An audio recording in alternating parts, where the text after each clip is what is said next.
Baik, ketemu lagi dengan Mufid di sini. Ada hal yang sedikit berbeda yang pengen saya coba sampaikan pada seri kali ini, yaitu saya pengen membawa tema tentang ini, tentang blended learning, di mana saya membawa tentang ide pendidikan di masa pandemi.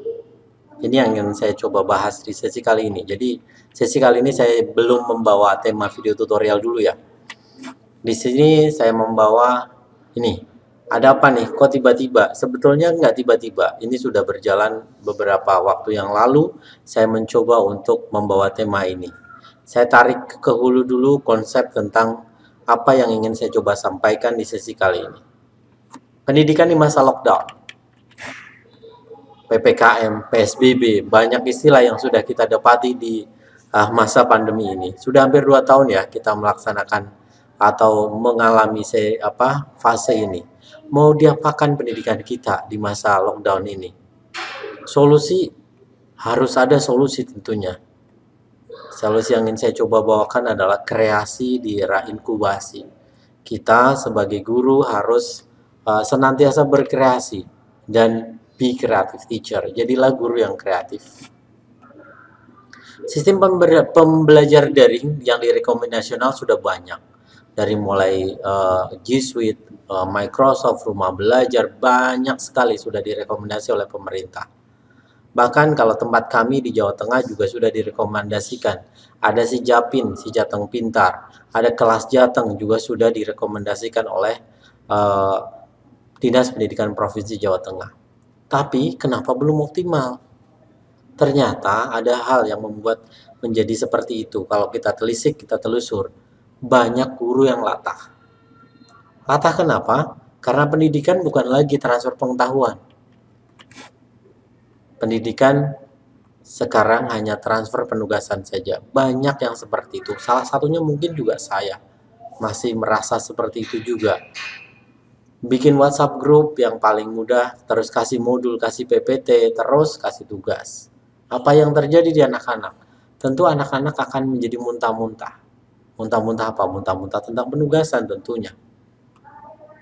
Kita akan siapkan persiapan di new normal, era normal yang baru. Katanya seperti itu.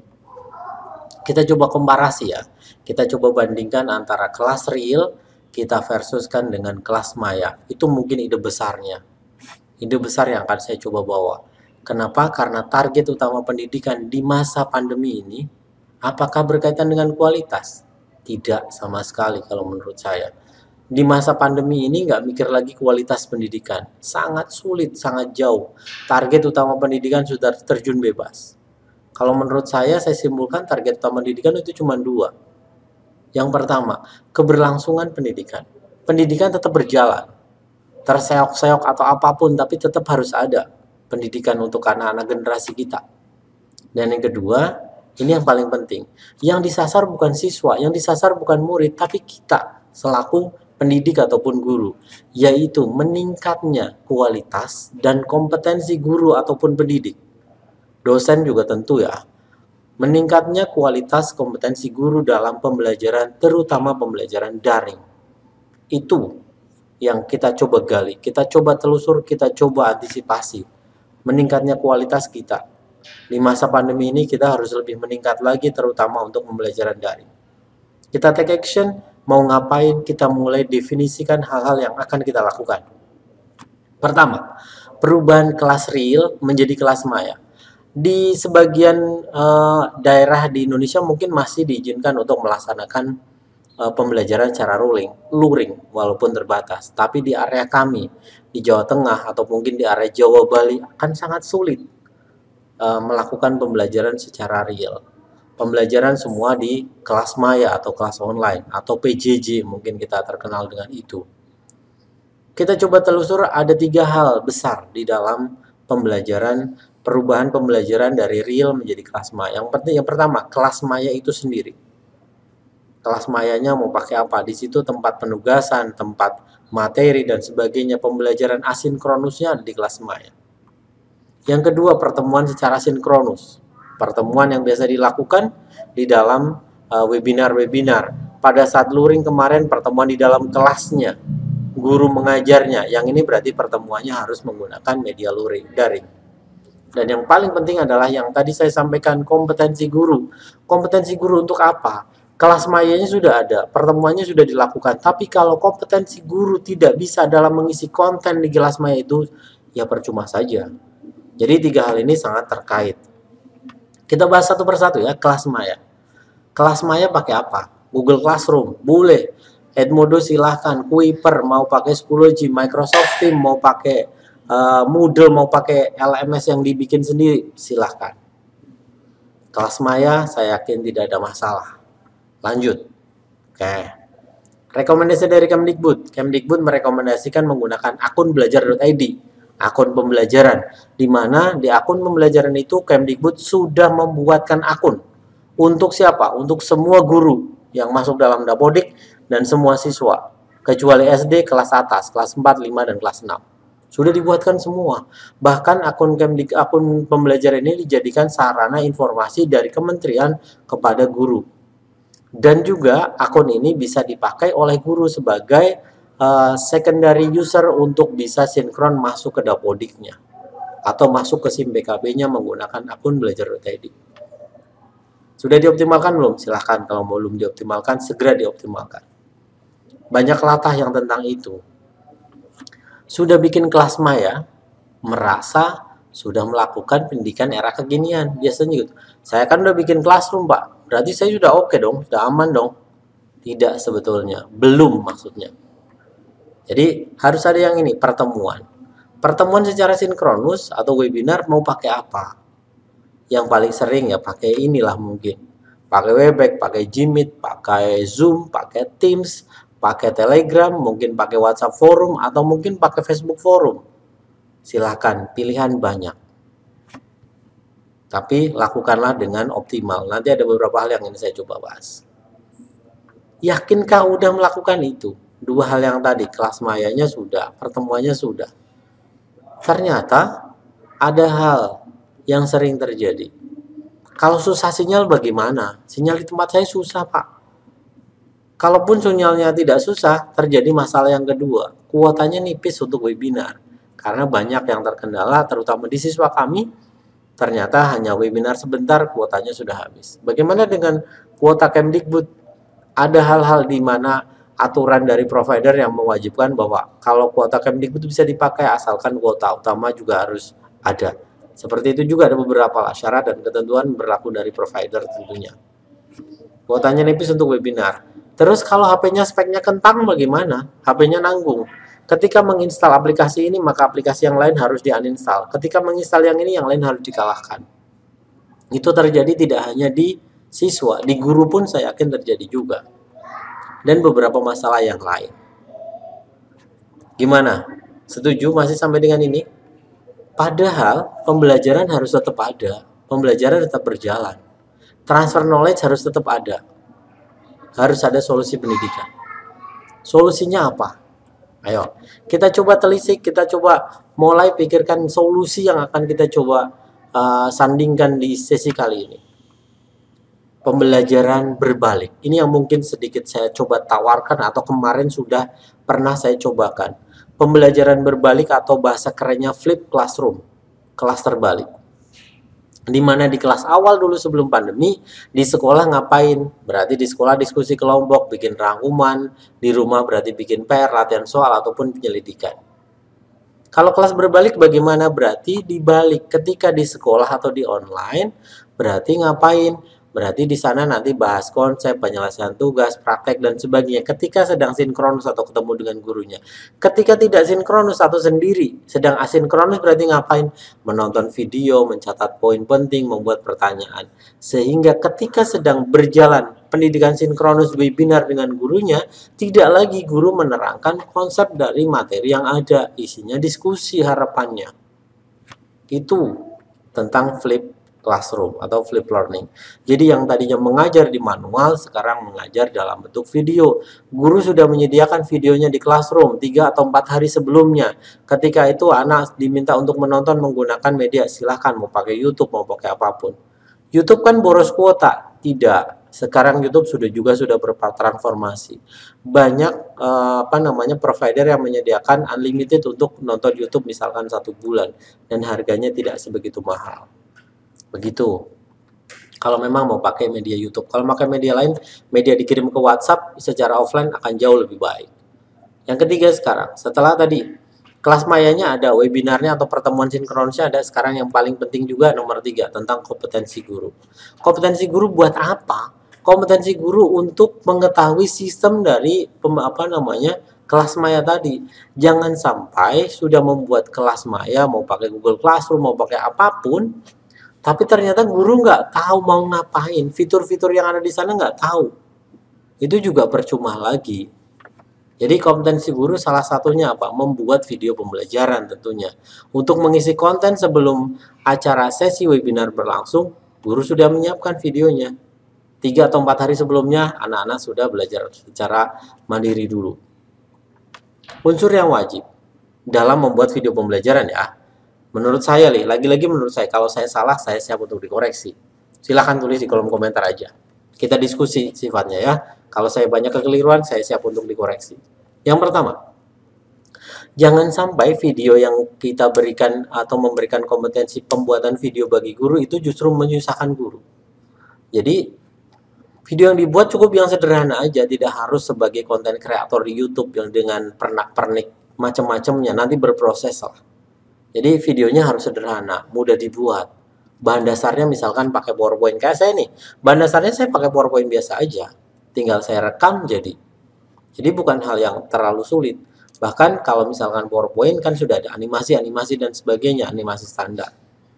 Yang kedua, harus ada suara guru di dalam video tersebut.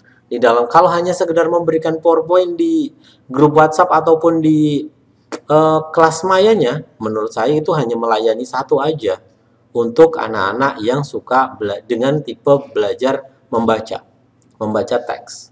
Tapi kalau ada anak-anak yang suka dengan tipe auditori atau tipe audiovisual, belum terlayani. Makanya PowerPoint-nya kita ubah dalam bentuk menjadi video. Dalam video itu nanti akan muncul audio dan visualnya. Ada suara gurunya. Dan akan jauh lebih interaktif lagi kalau di dalam sebuah video pembelajaran tadi muncul muka gurunya kayak gini lagi seperti melihat siswanya sedang mengajar. Akan jauh lebih efektif lagi. Contoh-contoh sudah saya berikan di beberapa video tutorial di channel YouTube saya. Silahkan bisa dicek saja. Setelah ada tampilan wajah guru, ada tulisan tangan dari guru atau pendidik. Di mananya tulisan tangan? Ya tulisan tangan di PowerPoint ini aja, misalkan kayak seperti ini. 3X ditambah 2Y sama dengan 8. Misalkan kayak gini. Jadi, jadikan media PowerPoint ini sebagai media seperti papan tulisnya guru. Di mana kita akan mendapati banyak hal. Outputnya bisa menjadi sebuah video, bahan dasar PowerPoint tadi ketika kita coret-coret dengan tulisan tangan guru, itu bisa jadi wakil belajar untuk anak-anak yang kehabisan kuota. Ketika anak-anak tidak bisa masuk sinkronus, maka PowerPoint yang di dalamnya berisi coretan-coretan tangan guru, berisi materi guru yang biasanya mencatatkan di papan tulisnya berganti menjadi PowerPoint, bisa guru ubah menjadi bentuknya PDF. Yang PDF itu bisa di-share ke anak tadi sebagai bahan belajar anak-anak yang tentu akan jauh lebih mudah dipahami daripada anak hanya sekedar membaca PowerPoint ataupun PDF ataupun diktat ataupun modulnya. Karena di situ sudah ada unsur tulisan tangan guru sedang menjelaskan. Bisa dipahami sampai sini ya? Lanjut. Setelah dikenalkan guru membuat konten videonya jangan yang terlalu ribet dan sebagainya. Mengenalkan juga fitur aplikasi pendidikan untuk guru. Jangan sampai guru tidak paham ini logo apa ya, ini logo apa, dan sebagainya. Setidaknya guru paham bahwa, oh itu logo Mentimeter, saya bisa deh masukkan itu ke dalam kelas maya saya. Di sini ada G Suite for Education. Oh, di situ saya bisa deh pakai beberapa aplikasi punyanya G Suite atau punyanya Microsoft atau punyanya Moodle atau punyanya ini misalkan. Saya berikan Khan Academy di mana anak-anak bisa mendownload dan sebagainya. Ada game-game yang bisa sebagai sebagai pemicu anak untuk ice breaking, tetapi di situ tetap unsur pendidikannya dapat. Itu guru harus memahami tentang ini juga, hal teknis. Jangan sampai guru buta tentang ini. Itu logo apa? Saya nggak tahu. Yang penting saya ngajar. Yang penting saya ngajar pakai eh, Google Meet misalkan. Bukan itu. Karena ada beberapa hal nantinya ketika ada salah pemahaman. Ada pemahaman yang mungkin masih keliru. Apa yang keliru? Seringkali guru atau saya mungkin masih menganggap bahwa kelas online itu adalah pemindahan dari kelas real menjadi bentuknya online. Padahal bukan. Kalau memindahkan kelas maya, kelas real menjadi kelas maya saja, itu akan sangat berat di siswa. Di mana 2 kali 45 menit biasanya ketemu secara di kelas real akan sangat menjadi lama bagi anak-anak. Kuota anak tentu akan terkurangi, tentu akan habis dan sebagainya. Dengan pemahaman mungkin yang kurang begitu optimal juga. Jadi ketika pertemuan sinkronus, harapannya di situ kita tinggal diskusi, tanya jawab dan sebagainya. Belajarnya di mana? Belajarnya lewat video tadi. Semoga mulai dipahami apa yang saya maksudkan tentang ini. Harusnya ada transformasi layanan. Transformasi layanan banyak yang bertransformasi dari mulai handphone yang tadinya dengan kabel dan sebagainya, sekarang nggak ada lagi kabel. Sekarang hampir tidak ada bedanya antara komputer dengan handphone. Hampir tidak ada bedanya. Handphone semuanya sekarang sudah canggih-canggih, sudah super keren. Zaman dulu mungkin anak-anak kita nggak kenal apa hubungannya antara kaset dengan pensil. Sekarang anak-anak taunya ya tablet, gadget, laptop, dan sebagainya. Bahkan teknologi yang ini pun mungkin anak-anak nggak tahu. Anak-anak kita. Jadi harus bertransformasi. Gojek saja bertransformasi, BRI, bank semuanya bertransformasi. Di luar negeri mengajar sudah mulai tidak menggunakan manusia, tapi menggunakan bantuan robot. Kenapa tidak? Kita juga harus mulai bertransformasi. Kenapa? Karena sekarang di masa pandemi ini kita sudah berubah. Yang dulu mungkin adanya sandang, pangan, papan, sekarang bertambah lagi. Ada apa? Ada colokan dan internetan. Itu sudah menjadi kebutuhan wajib bagi kita, bagi anak-anak juga terutama. Colokan dan internetan itu sudah sangat wajib. Diskusi dan chatting sekarang diskusi, conference, berdiskusi lewat media online. Kita bisa diskusi dengan WhatsApp, kita bisa diskusi dengan berbagai platform yang lain. Transformasi sederhana dari Mas Menteri, apa artinya merdeka belajar dan sebagainya, kebebasan untuk berinovasi, kebebasan untuk belajar dengan mandiri dan kreatif. Tukang mie ayam aja bertransformasi, yang tadinya hanya berapa mangkok sekarang bisa dengan digitalisasi. Akselerasi dan disrupsi zaman dahulu ada. Dari telepon yang seperti itu menjadi telepon yang bentuknya mobile phone butuh waktu 16 tahun untuk mencapai 100 juta pelanggan. Dari Yahoo butuh 7 tahun untuk mencapai 100 juta pelanggan. Punyanya iTunes, punyanya macOS, punyanya Apple, cukup 6,5 tahun untuk mencapai 100 juta pelanggan. WhatsApp untuk mencapai 100.000 pelanggan cukup 3,5 tahun. Bahkan sekarang sudah miliaran. Hampir tidak ada satu orang pun yang tidak memiliki WhatsApp, terutama kalau di Indonesia kayaknya. Semua handphone Android ataupun iOS-nya ada aplikasi WhatsApp-nya. Termasuk saya juga. Termasuk kita, saya yakin. Instagram cukup 2,4 tahun di tahun 2010 untuk mencapai 100 juta pelanggan. Game dari Candy Crush cukup 1,3 tahun. Pokemon untuk mencapai itu hanya 0,1 tahun untuk mencapai itu. Jadi transformasinya sangat cepat. Free Fire, Mobile Legends kurang dari 1 bulan untuk mencapai ratusan ribu pelanggan atau 1 juta pelanggan. TikTok hitungan minggu udah. Ini salah satu media juga yang nantinya mungkin kita bisa berkreasi, bertransformasi ke arah sana. Jadikan TikTok sebagai media pembelajaran. Kita belajar bareng-bareng. Saya juga akan mencoba bertransformasi ke arah sana. Jadi, jangan sampai ini terjadi. Pendidikan kita mau yang mana? Apakah menjadi siput ataukah mau melesat seperti roket? Bergantung pada siapa? Pada kita, para pendidik tentunya. Harapannya ada transformasi digital. Di masa pandemi ini, Mungkin kita sebagai guru masih dianggap sebagai ulat yang mungkin menjijikan. Ketika pandemi kita menjadi kepompong, berusaha mengaktualisasi diri, meningkatkan kompetensi dan sebagainya, sehingga harapannya nanti ketika selesai pandemi kita menjadi kupu-kupu yang cantik untuk mengindahkan pendidikan di Indonesia. Begitu, sekian dari kami, paparan singkat ataupun mungkin panjang dan bertele-tele. Mohon dimaafkan kalau memang sekiranya apa yang saya sampaikan menjadi kebosanan bagi kawan-kawan semua. Harapan saya kita belajar untuk mencoba bertransformasi di masa pandemi ini. Saya cukupkan. Terima kasih sudah menonton video ini. Terima kasih yang sudah senantiasa bersama-sama di channel YouTube saya. Silahkan kalau memang ada kritik dan saran saya terima, tuliskan di kolom komentar. Matur suwun. Terima kasih, salam sehat selalu, semoga kita senantiasa bisa bermanfaat untuk sesama. Saya cukupkan, salam.